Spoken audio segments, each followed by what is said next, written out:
Hi guys, I'm Slick and this is everything we know so far about Elden Ring Nightreign. A lot of people think this is a sequel to Elden Ring or some sort of DLC, but it's not. Elden Ring Nightreign will be its own standalone game, but it will be very different from anything else we've ever gotten from Software. Usually from those developers we get games like Dark Souls, Bloodborne, or Elden Ring, but instead Nightreign is a roguelike game, which means if you die your progress resets and you restart from the beginning. And the matches and map are also completely randomized. From what we know so far, the game is an online multiplayer game and you can play with up to 3 people. The game is going to be meant to be played with 3 people, so you can either jump in with 2 friends or you can play with randoms online. But you'll also have the option to play solo if you want to, though playing solo is probably going to make the game a lot harder because you'll have to fight everything by yourself. And instead of like in Elden Ring how you build your character and level up over time, in this game there's going to be 8 pre-built characters to choose from, and each will have their own abilities and strengths and weaknesses. As you play through the game you'll be able to collect things and upgrade your characters for the next levels. But if you die or if you beat the final boss, your progress will be completely reset for the next match. Besides, we're not sure exactly what yet, but you will get to keep some of the upgrades to your characters, so you won't be starting from nothing every single time. Before you and your teammates start a match, you'll be able to choose the end boss, and I'm sure there's going to be a whole variety of them and the mini bosses. When you load in, you'll be placed in an open world part of the Elden Ring map, but everything will be randomized, so it won't be exactly how it was in the base game, and it won't be exactly how it was in the last game that you played of Nightreign. You'll have to run around, fight enemies, get loot, and upgrade your character. And I'm assuming you'll probably be able to upgrade your weapons as well. Each game takes place over the course of 3 days, and at the end of each day you'll have to fight a mini-boss in order to progress to the next day. At the end of each day, after you defeat the mini-boss, you'll be able to upgrade your character's weapons and abilities. Then after that you progress to the next day, and you have to do that 3 times. At the end of the 3 days you fight the boss that you selected at the very beginning. Also during each day, on the portion of the map that you're on, there's going to be a circle that closes in around you. As it closes in, you won't be able to access that part of the map without dying, and also it'll push you towards the mini-boss in the middle. But if you die at any point during the game or to the final boss, you'll be reset to the first day,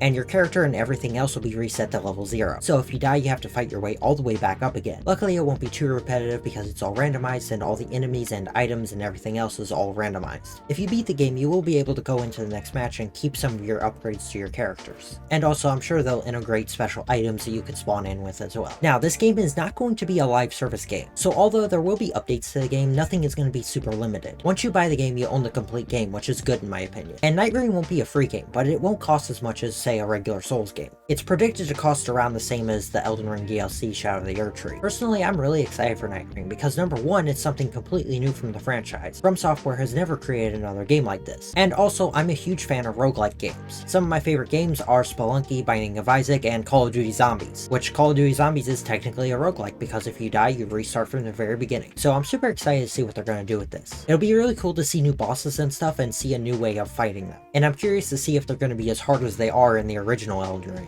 I've been doing a full playthrough on my channel, and some of those bosses are the hardest bosses. Let me know in the comments if you're also excited for Elden Ring Nightreign. And if you want to see a video of me reacting to the trailer for this game, click through right here.